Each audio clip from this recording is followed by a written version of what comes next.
once Zach LaVine left the lineup, Kobe White showed out, and we'll get to him in a second, and they played better. So there's a lot of work to do for Zach LaVine. We're in a situation where we're not getting a lot of bang for our buck, and you're hard to trade. One of the quotes is that the Bulls have been shopping LaVine since January, indicating a desire to restructure. When we talked about Zach LaVine, and this is what I'm trying to say, is that Zach is not a number one option on a team that has title contention hopes. And you cannot have the opportunities of, let's say, SGA, where it's high volume but it's efficient. He's going to get the most touches, he's going to get the most opportunities because he's the best player. Now, Zach is also the best player on Chicago right now, to this day. What the problem is that his talent or his ability on court, unfortunately, is not as impactful to winning. They've been trying to trade him since early 2024. We talked about that, and also in the last spot, the contract is obviously the issue that we had brought up.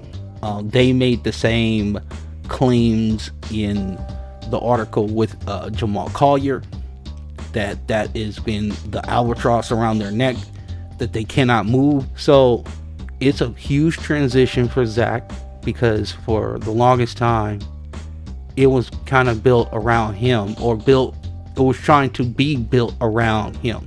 This is a marriage of convenience and convenience only at this present time. You don't have enough trade value. It was clearly over.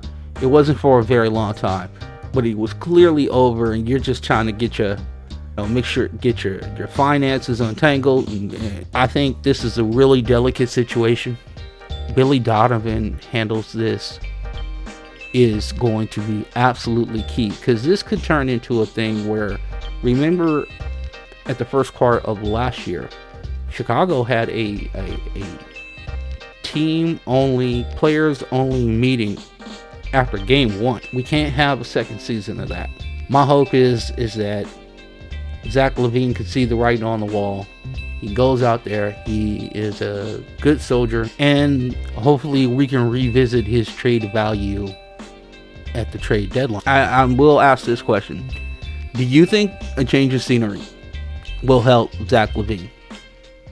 Do you think that if he went to another team and that team said, hey, we want you to be a part of this, we see a future and a role for you, albeit it's not the number one role, it's number two or number three role, do you see a bounce back for Zach LaVine if the conditions were right?